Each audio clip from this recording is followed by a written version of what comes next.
السلام عليكم ورحمة الله وبركاته. بسم الله الرحمن الرحيم. الحمد لله رب العالمين والصلاة والسلام على رسوله الأمين وعلى آله وصحبه أجمعين.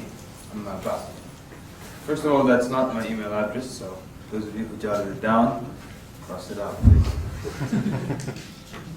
If you do get a response, it wasn't me. But let me find out first how many people have heard the workshop already. How to give Shahada in 10 minutes. Everybody, yeah? I can't see the hand. 3, 4, 5, 6. Okay, that's not too bad. About 13 people in the room. That's good. Now, I don't really intend on actually giving the exact same workshop that I've been giving for the last 4 years, because I understand you have an important event coming up, and I want to make it a little bit more hands-on, and we want to do a little bit more of exercises in the class, so that when next week comes around, or was it the week after, you're ready and you're effective when it comes to your Islamic awareness week. Who in the audience will be from amongst the du'at that will stand at the Dawah tables at various times? Okay, great. Okay. All right. Let me start by saying this. Today we're going to go. This has to be here. I don't even want this thing here. Thank you. No, I'll get it. I can move one hand. You know what?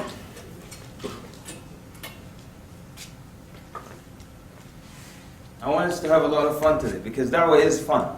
It's not too serious. There's a lot of room for jokes and a lot of room for opinions. There are many different ways you can do it. So I want everyone to relax, and we're going to have to be with each other for the next 2 days, inshallah. So let's enjoy this very much, inshallah. Now, where was I about to start before I was about to say something?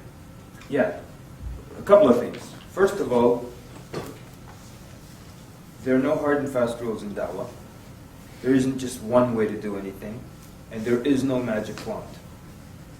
And I have to say that because a lot of times people expect the magic wand, and they think I have a number of magic wands.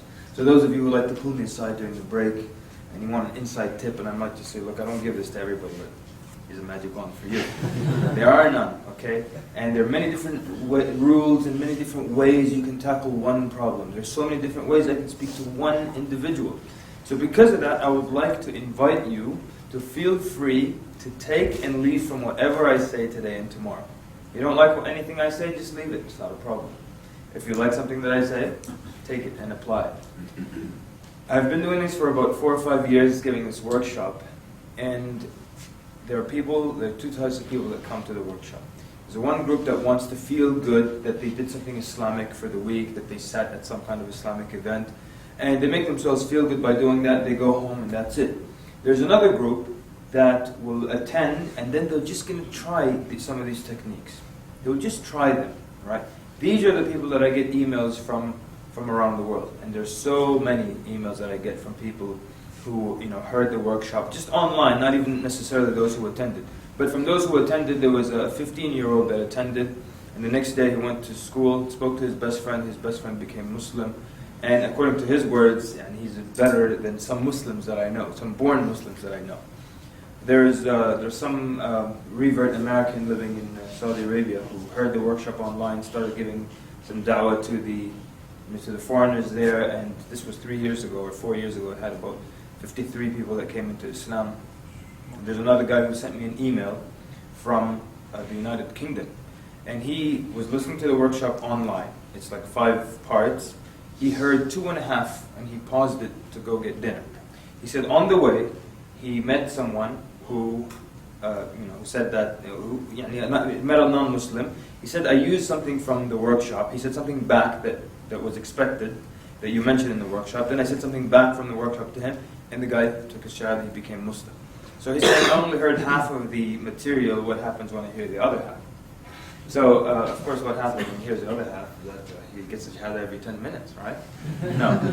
This is just the title, and I wonder sometimes at people who they get really offended and upset at the title. Sometimes it happens. What are you talking about, 10 minutes? It's not a guarantee, it's just the title of a workshop. We're not saying that if you can tolerate me today and tomorrow, everybody you stop and talk to for 10 minutes, they can become a Muslim. And then if they don't become Muslim, maybe you spoke to them for 9 minutes and 50 seconds, and it's not my fault.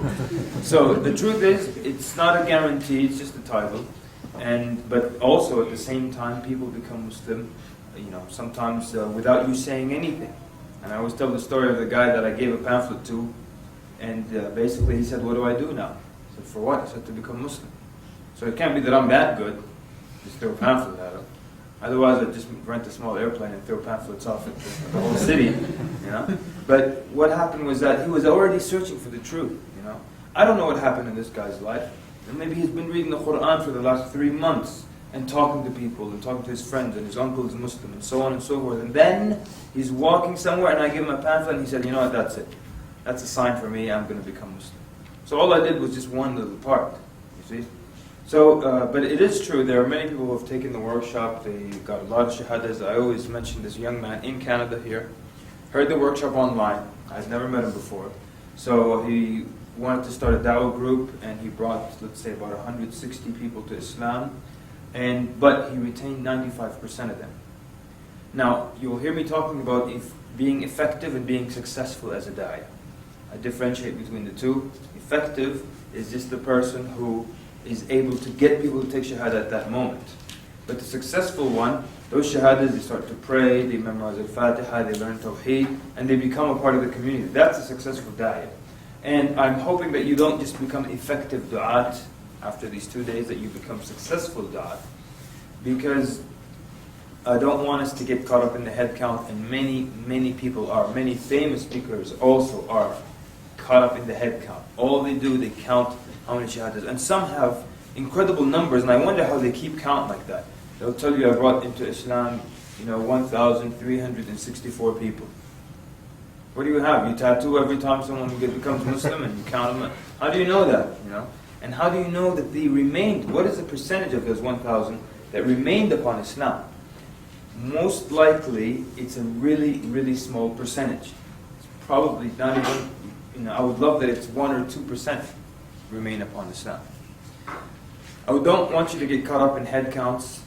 After Muslim Awareness Week, everyone's trying to boast how many shahadas they got. I got 4. Oh, that's it. 6. So that's not what we want. But it's happened, Allah, it's happened so many times. So many people caught up in this head count.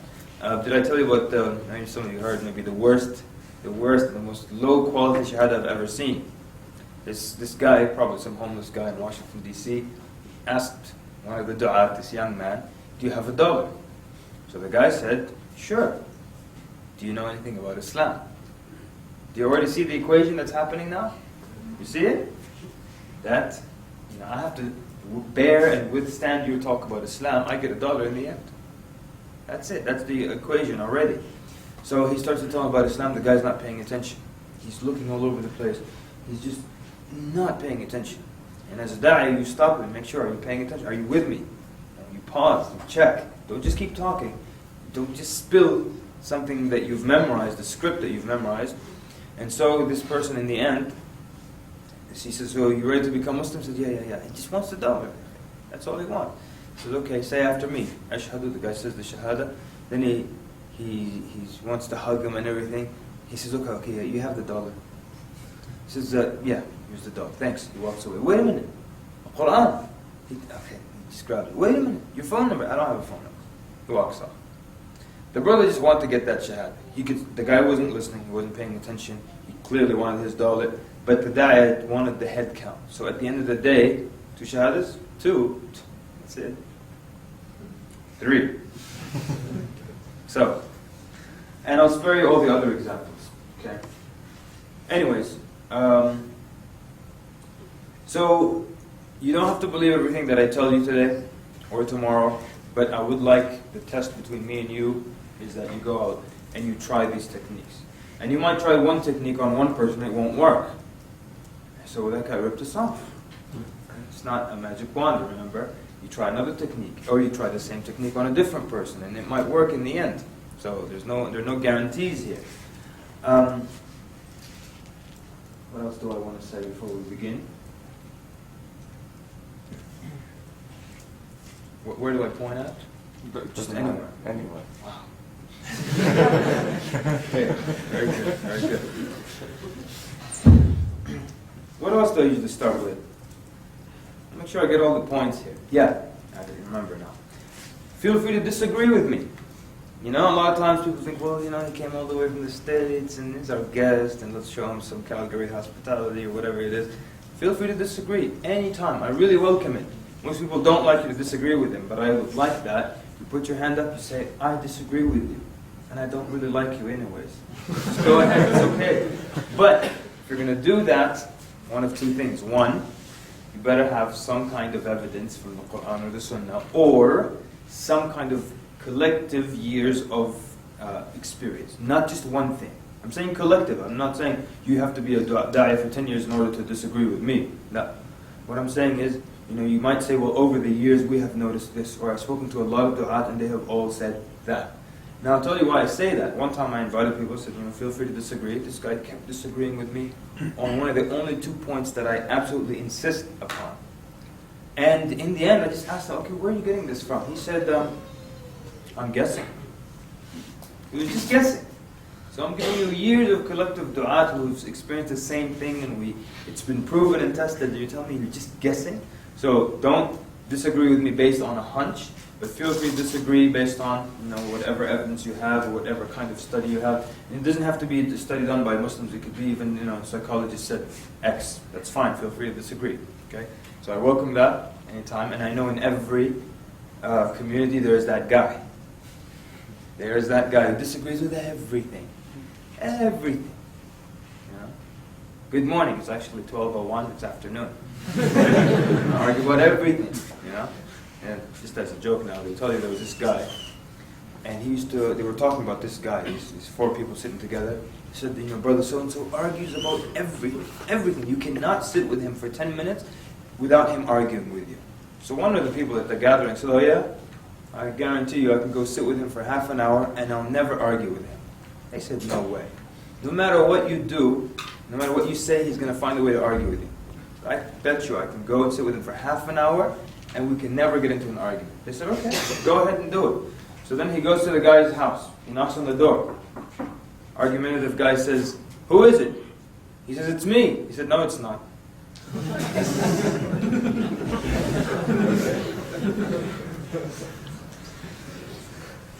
If I catch people dozing off, I'll tell you a few jokes. Got a lot of good jokes, right? Okay, it's probably time to get started, I think. But I just didn't want anyone to get two things. I don't want you to get the wrong idea. I don't want you to think you'll be getting a magic wand. That's number one.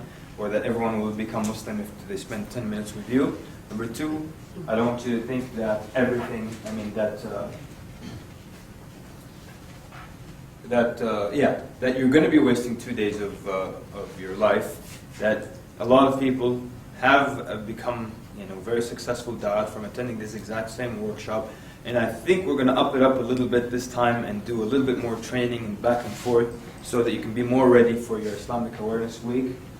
And I've got another workshop. It's called Dawah Power. It's a bit longer, and there we discuss. Because you have the truth. The truth is really, really strong. Truth is really powerful. So no matter who it is that approaches you, they're not upon the truth. That's one thing that's a given for sure. And you're the one who's upon the truth, right?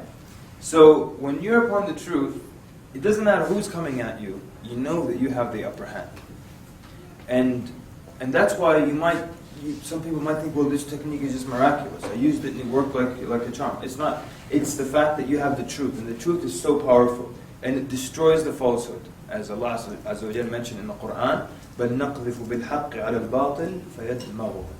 When we throw or hurl the truth against the falsehood, Allah Azza wa Jalla describes the word يَدْمَغُهُ, which means it doesn't just put a dent on it or a hairline fracture, but it hits it so hard that the inside can be shown, can be seen. That the dumagh shows up now. So the truth destroys the falsehood. We're going to discuss the atheist. A lot of people are so worried about the atheist. How do I deal with the atheist? How do I convince the atheist? And the atheist thinks that they're the one that's rational and scientific because they don't believe in something they haven't seen or heard or touched. So they're rational. But that's not the case, actually, as you will see, inshallah. Those who believe in polytheism. I've got in the course notes just one page basically on polytheism. So I was in South Africa, and the guy said to me that after we took the course, we went home, and I watched my older brother with my own eyes. He picked up the phone and called his Hindu friend since childhood, and he basically went through the page from the notes, just kept going through the arguments through that one page not in these notes, so that's another course. But and he said by the time he got to the end of the page, his friend became Muslim. So I'm showing off about this story to Australia. I'm telling them to look at South African brothers; they're doing better than you guys. Trying to encourage them. So I'm telling the same story. The guy said, well, the exact same thing happened to me. I opened up that page on polytheism, called up a Hindu friend, and by the end of the page, the guy became Muslim. Now you might think, well, I got to get my hands on these notes. Oh, wow, this is going to be great. No, it's actually just that the truth is very strong. That's it. No magic, no genius. The truth is very powerful. We're going to look at ways of destroying Trinity or talking about Trinity without getting into, chapter this, verse that. Just quick and easy ways. Just using these concepts. All right, let's get started. One thing that's very important that I want you to understand, the two types of guidance. And it's so important for du'at to understand. Because once you understand these two, nothing can come in your way. It's so important. Nothing can come in your way once you understand these two. By the way, I am aware of how ridiculous my outfit looks with the sneakers and everything. I'm aware of that. Don't think that I don't know. I do know. But it's I'm going to be standing, so bear with me. It's so important for you to know this, because when you know this, what we're going to talk about now, nothing can come in your way. There's nobody that you can't give da'wah to. It doesn't matter. So, contemplate these verses in the Quran. Allah Azza wa Jalla tells the Prophet sallallahu alaihi wasallam, إِنَّكَ لَا تَهْدِي مَنْ أَحْبَبْتَ وَلَكِنَّ اللَّهَ يَهْدِي مَن يَشَاءُ. Verily, you do not guide those whom you love, but Allah guides whomever He wills. Then in another verse, Allah Azza wa Jalla tells the Prophet sallallahu وَإِنَّكَ لَتَهْدِي إِلَى صِرَاطٍ مُسْتَقِيمٍ. And verily, you guide to the straight path. So how do I understand these two verses? One says you don't guide those whom you love. The other verse says you do guide. And the answer is that there are two types of guidance, as the scholars have said. There's Hidayat al-Irshad or Hidayah Irshadiyya, Hidayat al-Tawfiq, Hidayah Tawfiqiyya. Hidayat al-Irshad, that's your job. It's when you show someone what the truth is, which is what you do as a da'iyah. You tell people, this is the truth, that's falsehood, this is the evidence I have. That's it. That's your job. The rest is up to Allah Azza wa Jalla. When Allah opens that person's heart to Islam. So if you understand that your job is just to direct someone to the truth, the rest is up to Allah, who can stop you from doing anything? Who can stop you from talking to anyone? So many times I would see someone with like piercings and tattoos, in his eyeball and piercings all over the place and purple hair, and I said, I want to give that guy da'wah. People with me will always say, no, it looks difficult. All right, let's think about this, people. What's difficult? We have my job, which is to tell them about the truth, or direct them to the truth, and that's easy. And then no one would dare say the second part is difficult. So who can stop you? Who can stop? All you have to do is talk to people. Make it as clear as possible. Wipe away and clear away as many misconceptions as possible. And then, that's it. That's your job. The rest is up to Allah Azza wa Jalla. So I don't care who it is, you can talk to that person. As long as you have a language you can communicate, that's enough. You tell them about Islam. And of course, as a da'i now, you're going to find out what the problem is, find out a little bit about them. All these techniques we're coming to, inshallah. And then the rest is up to Allah Azza wa Jalla. And if it doesn't work, it doesn't work. If it doesn't work, it doesn't work. You can try them again, another time, another date. It's not a problem. Any people here afraid of rejection, don't like to hear no? Pass out a pamphlet, someone says no thank you. You feel bad a little bit? Anybody? Yeah? It's not a good thing, right? When you hand someone a pamphlet and they just say, no thank you. They walk away. You're like, so, one time I gave a pamphlet to some lady. She was walking by, and I was asking, what is the purpose of life, ma'am? And she took the pamphlet from me like that. There was a trash can right next to her. She was walking really quick, very smooth, this woman. So she took the pamphlet from me like that, and she said to find Jesus. Threw it right in the trash and kept walking. Didn't even stop. Her pace didn't even slow down. What's the purpose of life, ma'am? She took it from me to find Jesus. Chucked it in the trash and kept walking. I didn't know what to do. Never experienced something like that. I was just Watch me walk away. My friend said if she comes back, say, hey, by the way, I found him for you. Here you go. Whatever. Okay, so don't be, you might encounter people and they might tell you rudely that they don't want your pamphlet or get out of my way or whatever it is. I don't know how rude people are here, but I don't think that we imagine in the US that everyone in Canada is so much sweeter. Is that true? No? That's too bad. Okay. Well, maybe because there's more violence in the US, that's why. Because when I was in Toronto, I heard that brothers would get spit at 15 times a month when they're giving the da'wah table in the street. And in 15 years, I've never heard of a da'wah being spit at in the US. Maybe because we're crazy there.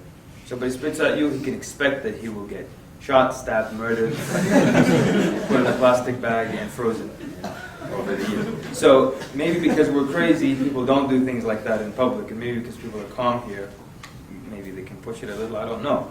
But the point is, when someone refuses to accept your pamphlet, you just thank them, tell them to have a nice day, and you keep going. We're coming to that. But I want you to understand this. Your job is just to direct someone to the truth. They become Muslim, alhamdulillah, they don't. That's fine. And you keep moving on. And there are more people to talk to, and you just keep going on and on and on. But, when you want to study something, when you want to do something, you look at what obstacles might come in your path. Some of the obstacles here, I want to move around a bit more. Is that okay with you? Yeah, that's fine.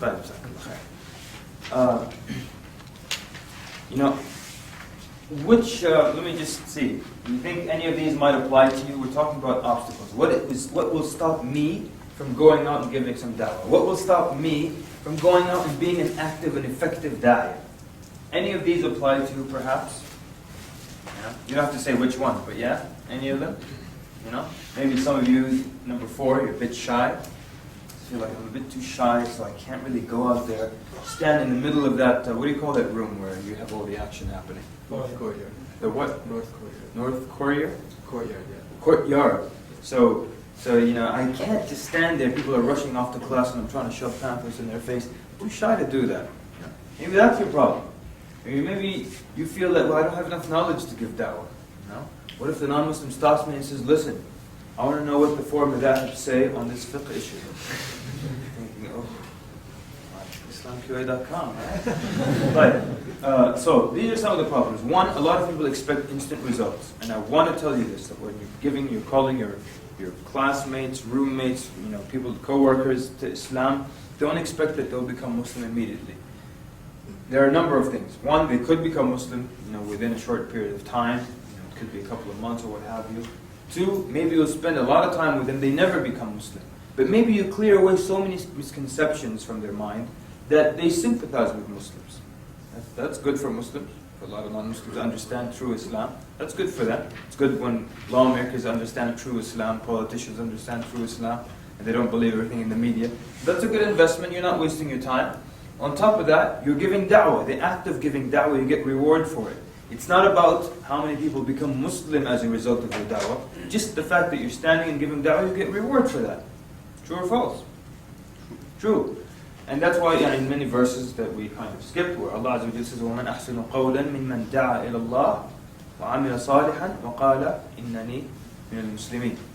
Who is better in speech than the one who calls to Allah, does the good deed, always the action, always calls, does the good deed, and says, I'm from amongst the Muslims. So, you get the reward just for standing and giving that da'wah. Nuh alayhi salam called his people for 950 years, and few of them believed. You're telling me he didn't get much reward for the 950? Of course he did.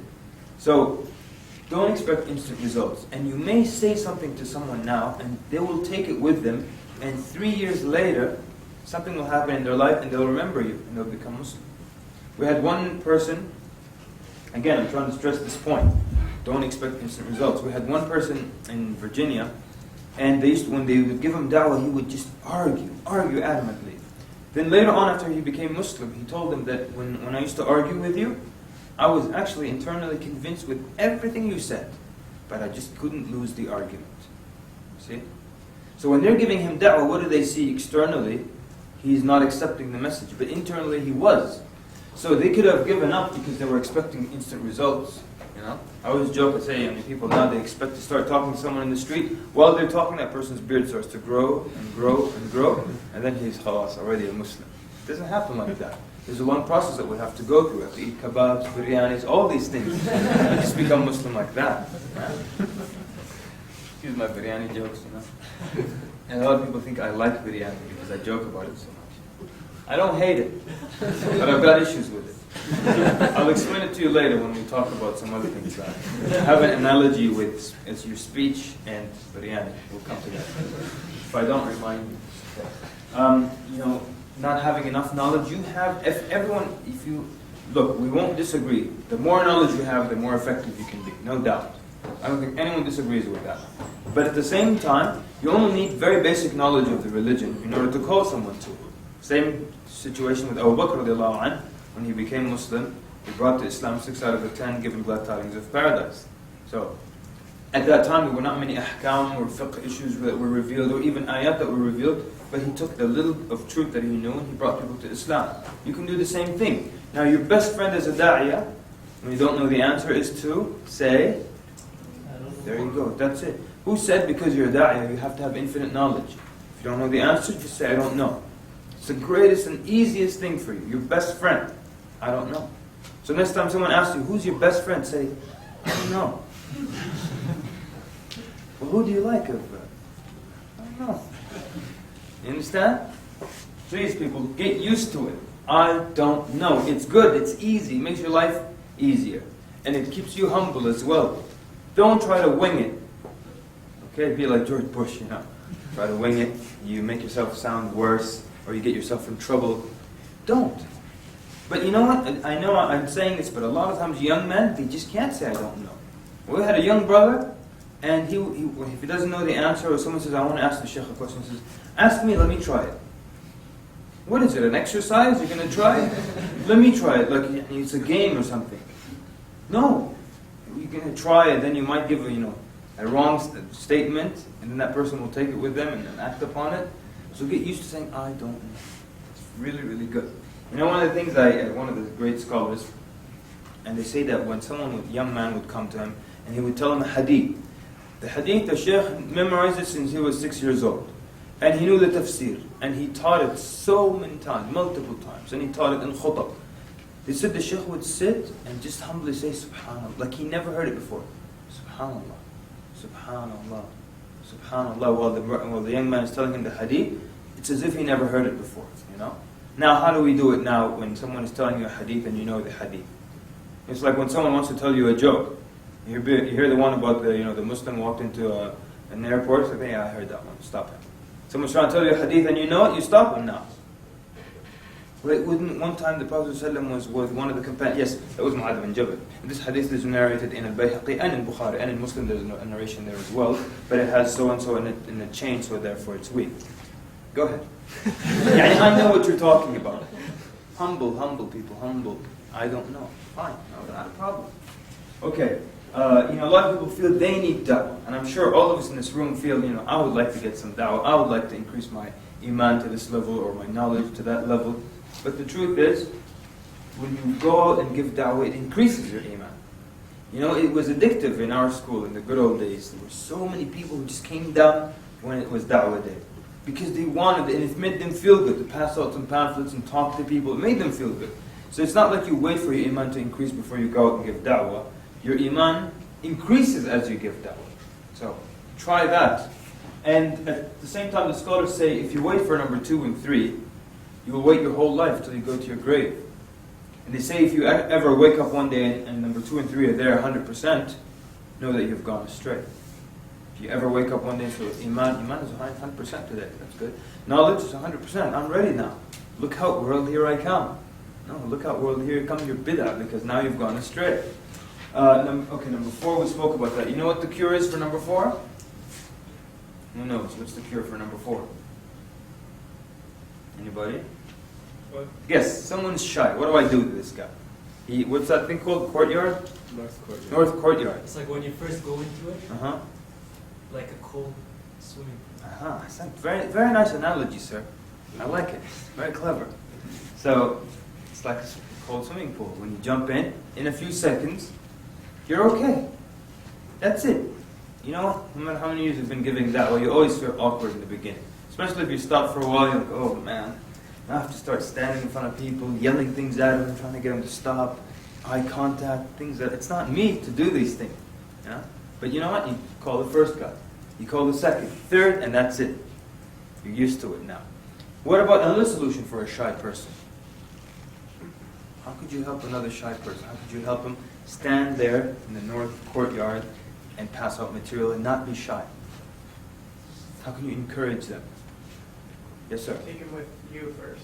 Yeah. So that way he walks to you and gets more comfortable. Okay, so you're that good? Okay, so try to be with Brother Ridwan on that day.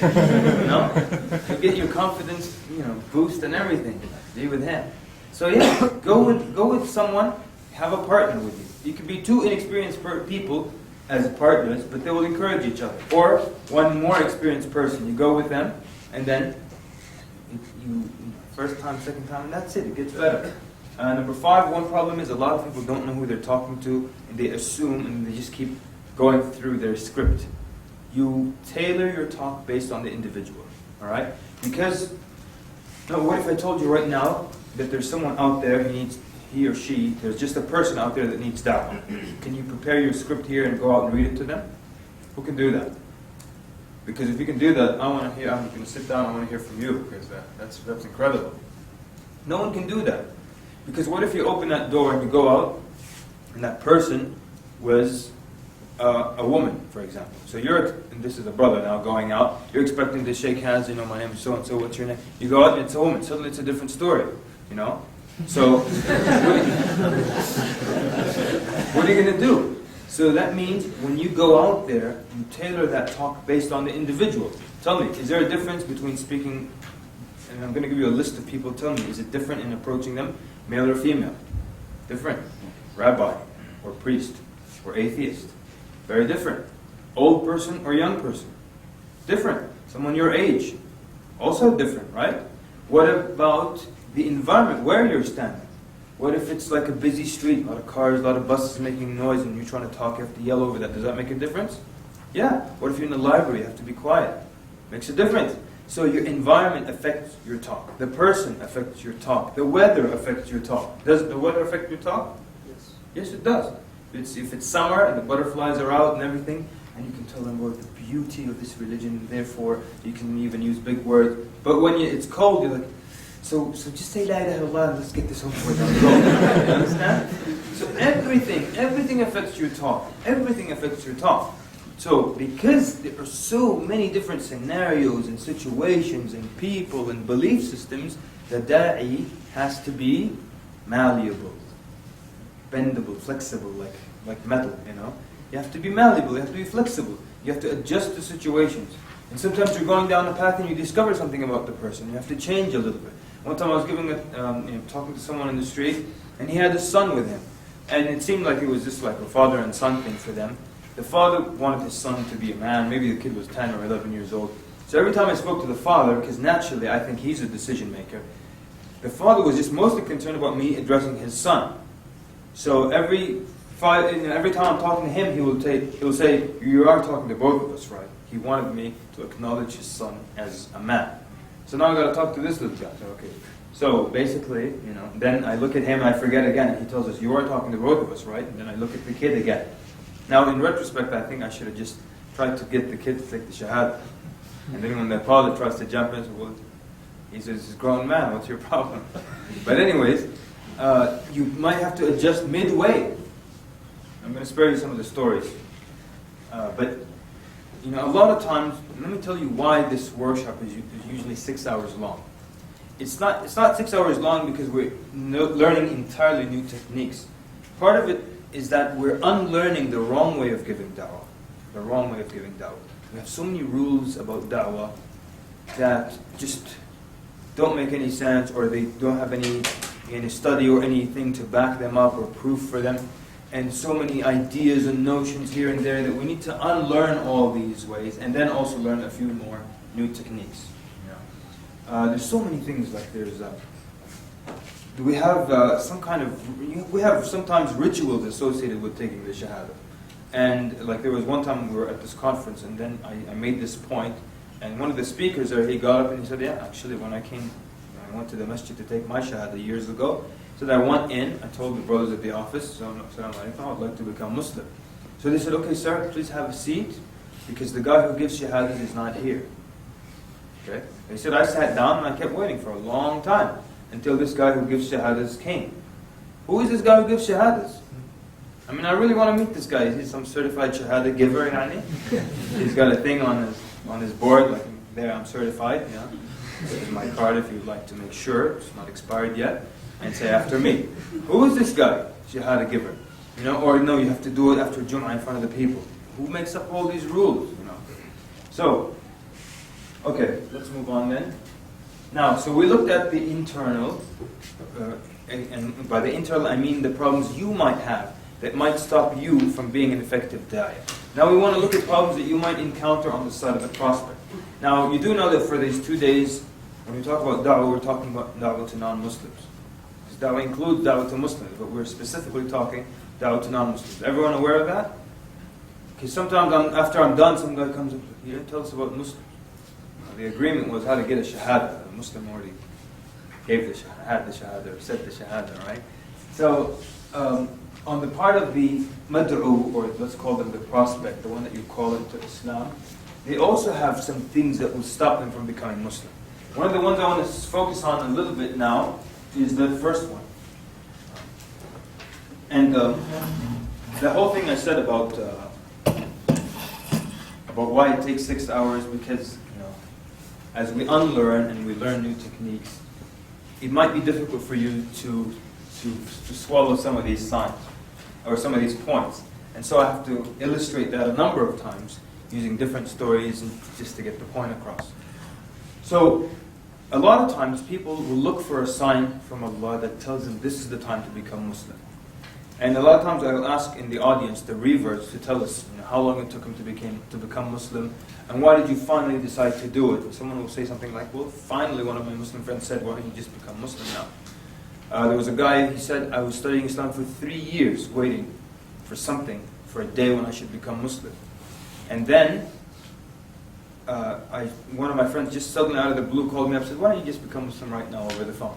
He said, I became Muslim over the phone right then and there. So then I asked him, what would you have done if your friend didn't call you and to ask you for the Shahada? He said, I would still be studying Islam until now.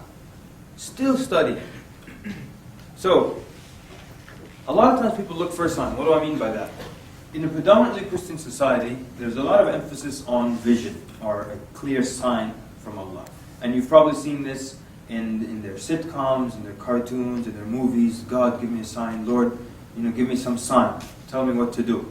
And, Paul of Tarsus, he became Christian when he was on the road to Damascus. He saw a vision.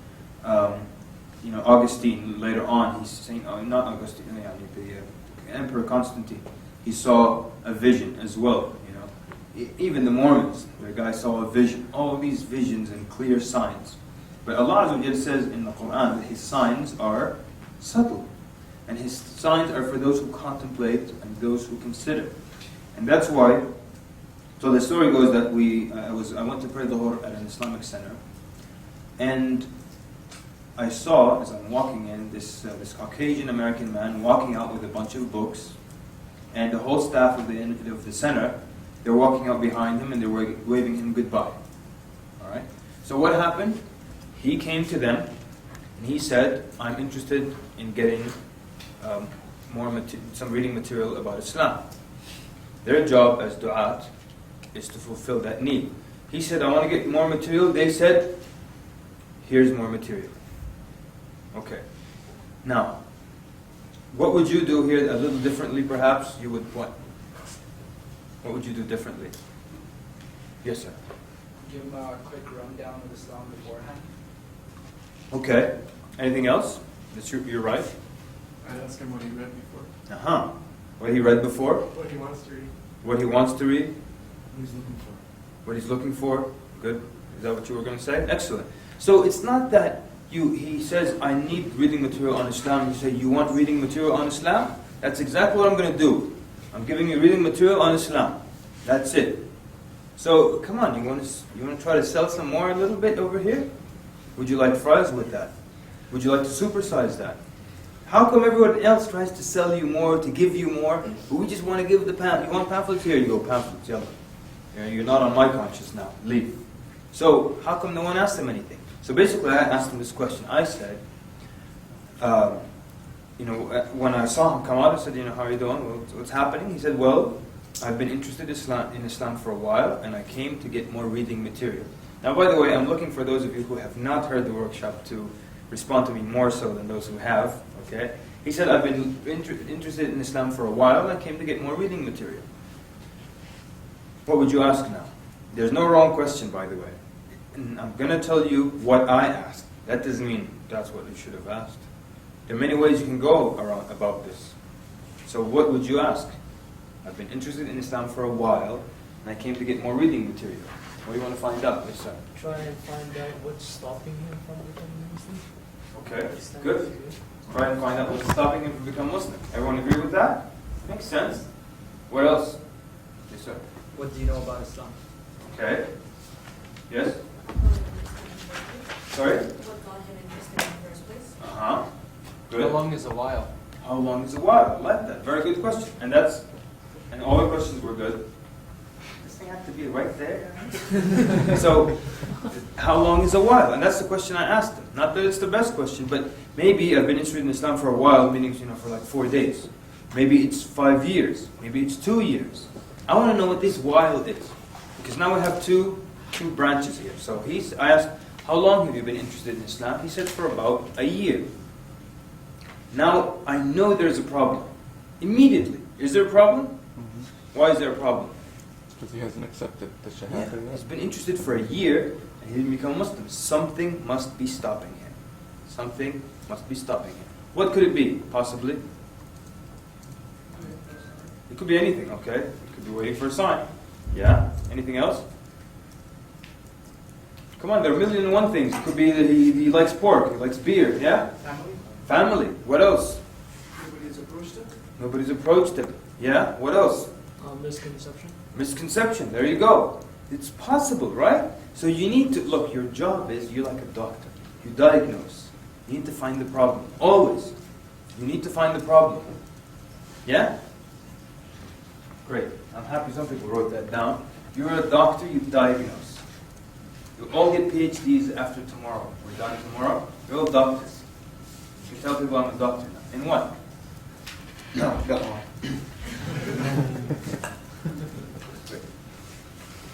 Look. So, look, one more time. He said he's been interested in Islam for a year. He hasn't become Muslim. You can conclude there is a problem. You need to find out what the problem is. So, give me some questions you can ask this person. What's stopping you from becoming Muslim? What's stopping you from becoming a Muslim? What else? That's right. You're right. No one's wrong. Yeah? What do you guys like about Islam? Okay. I said the guys who heard the workshop would take it easy. Thank you. Sister? Hold on, I'm just kidding. There's no wrong answer. No wrong question. Whatever you want to ask. I'm sorry, I can't hear you. That what? Confused. That you're confused about. Okay, good. These are all good questions. There's no wrong answer. You could have said, I'll ask him, what's your name? That's a right it's a right question. Because then you use that name in Dawah. So, I asked him, okay, what did you dislike about Islam? I don't want to know what he likes about Islam. I don't want to know that. Because I don't care. I want to know what he dislikes about Islam. I mean, he might tell me, if I ask him, what did you like about Islam? He'll say, I like the 5 prayers. I like the 5 prayers. Salah, I like Salah. He just said Salah. I like Hajj. Hajj is good. Zakah is nice. I like Zakah. I don't have time for that. I want to know, what did you dislike? What's stopping you? If you've been interested in Islam for a while, what's stopping you from becoming a Muslim? Maybe there's a concept that he doesn't like. Again, you're the doctor. When you go to the doctor and you say, I feel some dizziness in my head. He says, okay. Your nails, are they growing well? Yeah, nails are okay, good. Nails are good. Knee joints, everything good with your knee joint? Yes, knee joints are good. Your hearing is good? Yeah, my hearing is great. How about your stomach? You have he doesn't ask about what's good. He tries to find out what's wrong. So you ask about what's wrong. So then, now let's follow the scenario now. Until now, we don't know what's happening with this guy. We're guessing.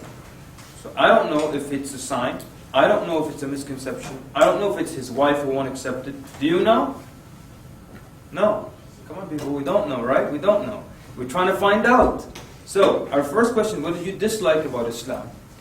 I want to get right to the heart of the matter. And his answer was, he thought about it sincerely. And he said nothing. Well, now what do you think might be the problem? So now we know it's not a misconception. It's not something with Islam that he doesn't like. What is it now? Possibly, keep guessing, it's possible, many other things. Could be his wife still, or it could be that he's looking for a sign.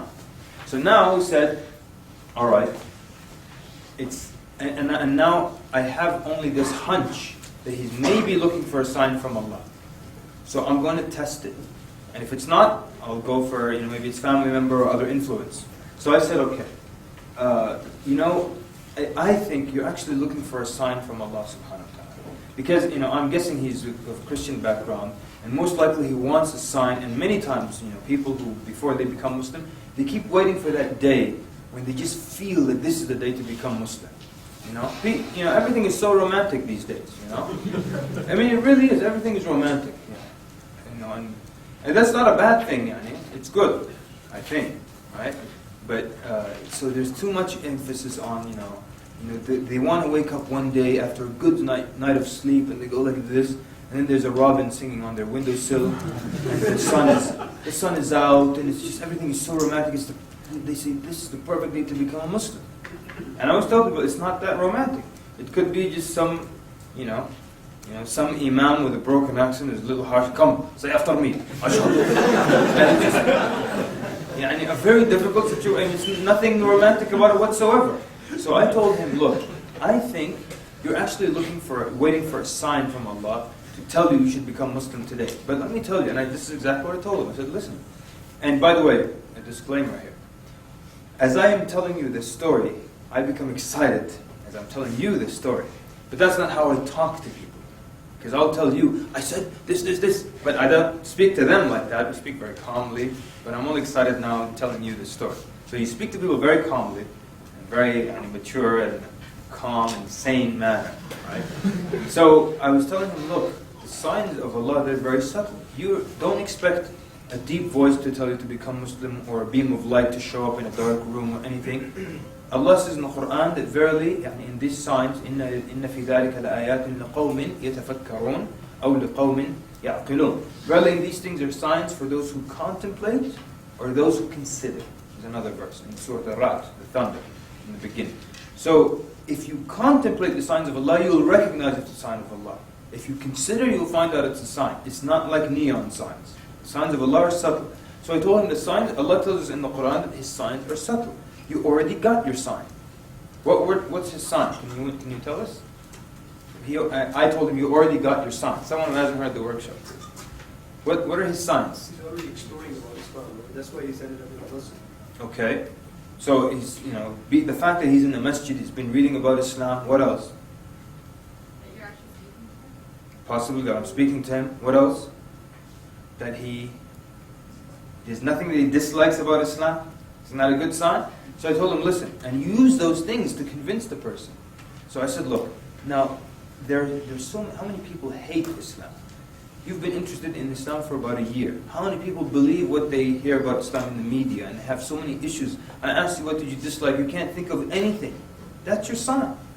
Allah made you, out of millions of people who hate Islam, someone who loves His religion for a full year. You've been interested in it. You can't find anything wrong with it. That's your sign. And it was that simple, people. Not because, miraculously we said a few sentences. We said, inshallah, the right sentences after doing some kind of probing and questioning and diagnosis, So basically, I told him, I think you should become Muslim right now. And you have the rest of your life to read these books and many other books. And you're going to keep reading just like all of us until we go to our grave. So he actually just became Muslim right then and there. Now, how long was that talk? It was short. You know why it was short? When you diagnose, when you find and you address the exact issue, it becomes a short talk. The problem is many people, they want to keep talking and talking and talking. And they want to throw scientific facts, and they just want to throw things and hope something sticks finally. But that's not how you do it. So, shall we move on, or one more example with the sign? One more. One more example? Thank you, sir. Thank you for your enthusiasm, man. It's a little early, huh? We need some coffee in here. But, okay, one more example.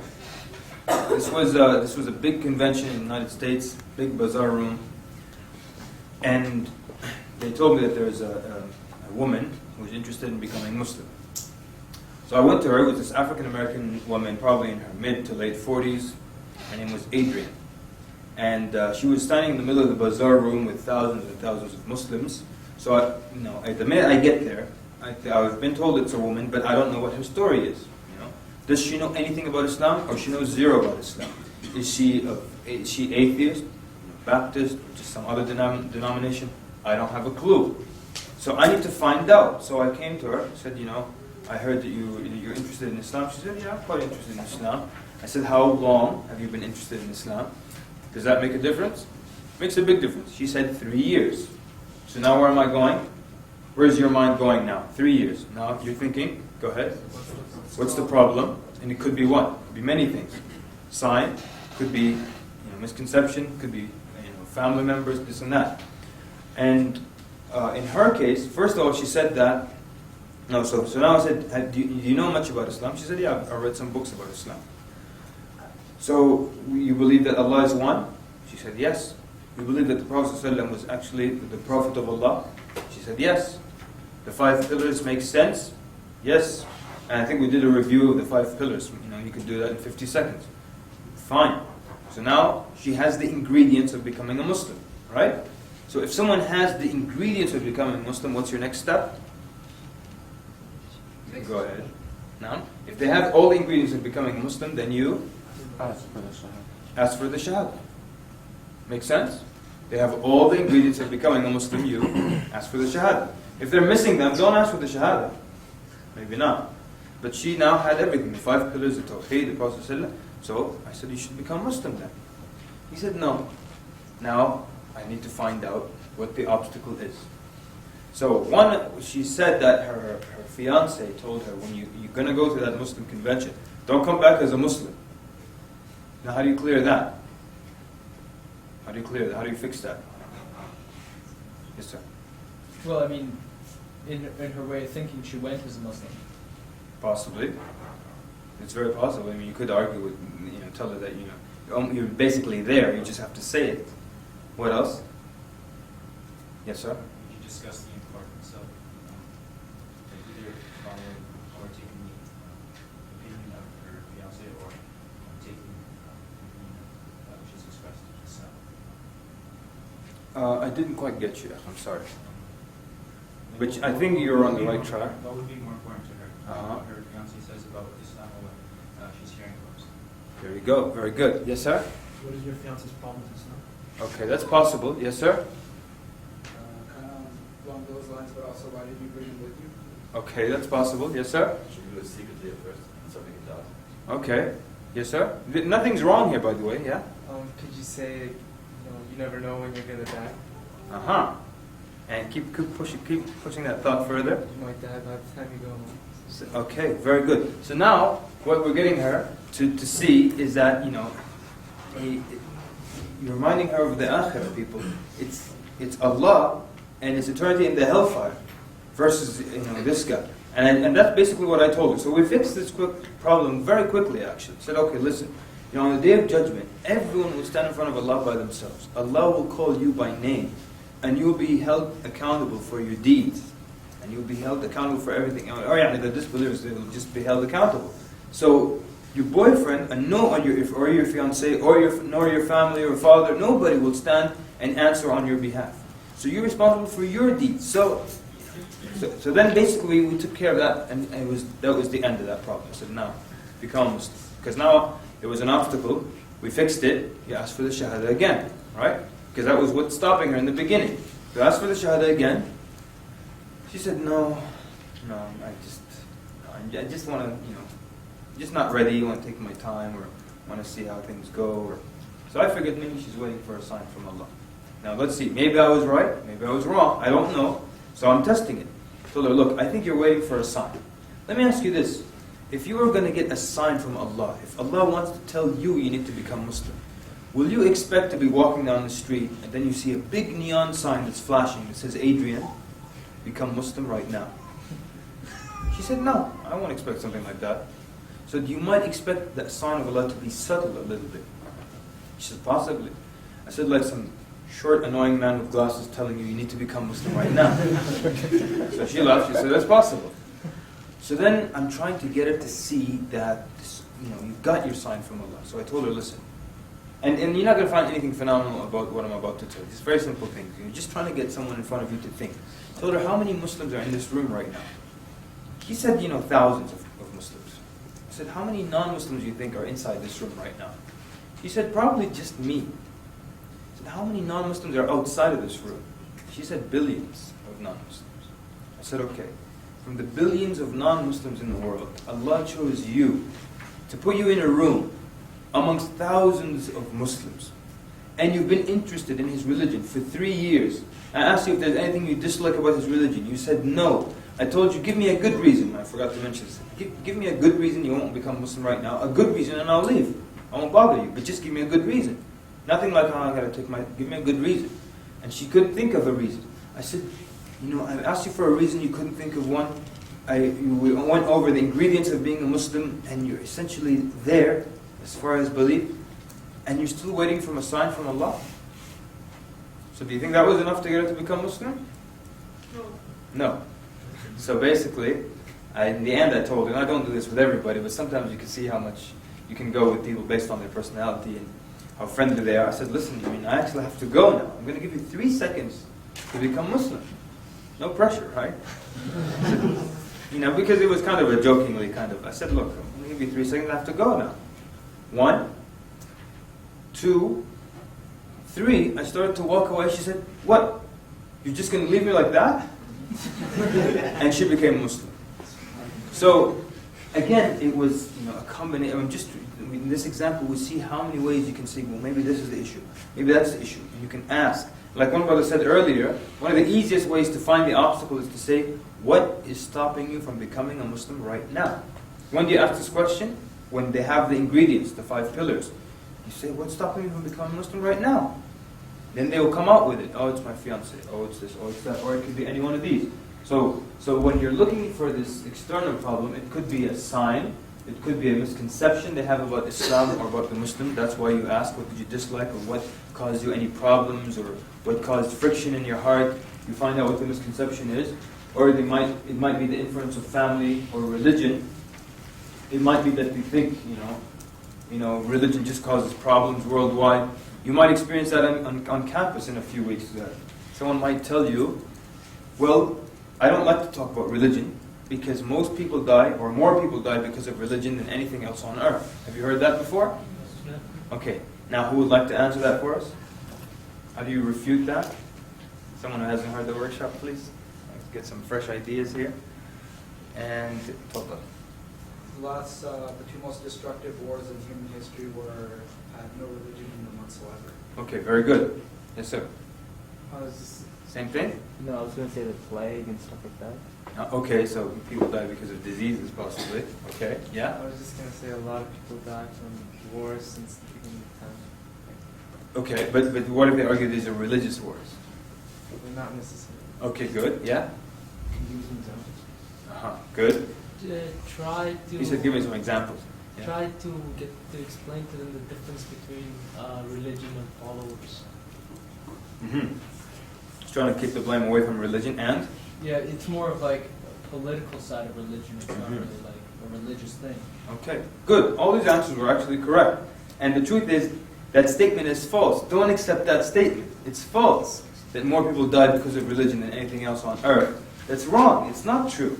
If you do the math, you'll find more people die because of things related to land, money, conquering people for these purposes, and more so than religion.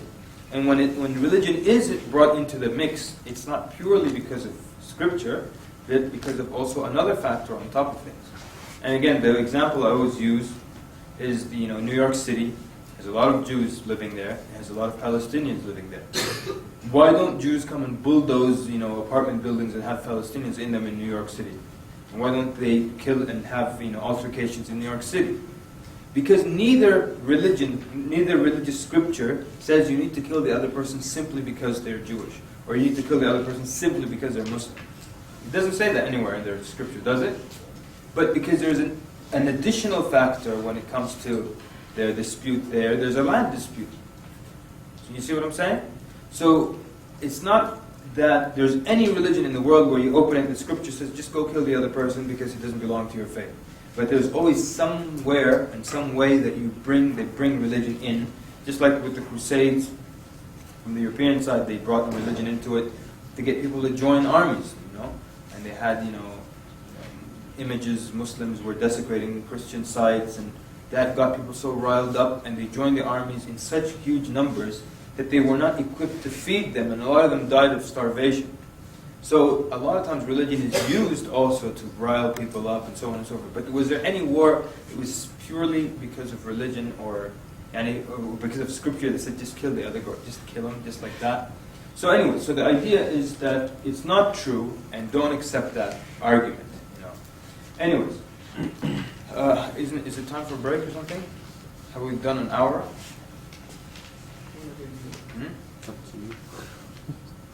I don't want people to get too bored. What time is it? 11:25. 11:25, and lunch is 12:30. What is 1? Okay, then maybe we should take a break.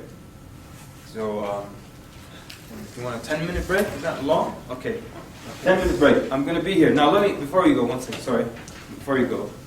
Now, what's going to happen is, during the break, you'll come to me and say, what do I say to someone who believes in Trinity? And I will say, actually the part on Trinity is coming up in the notes. Then someone else will come and say, what do I say to the one who's an atheist? And I will say, actually, if you wait with us, it's coming up in the notes in a little bit. Then someone will come and say, how do I deal with the Hindu? And I'm going to say, well, you know what, Hindu's coming up in the notes in a little bit.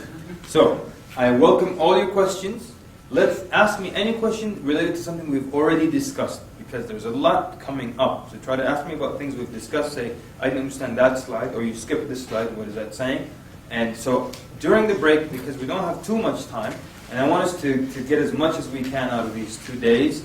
So my break is not my break is for you. I'll be sitting here, and maybe next break will be entirely for the sisters, or a portion of lunch will be for sisters so they can ask their questions. So 10 minutes inshallah. Sallallahu alaihi wa sallam.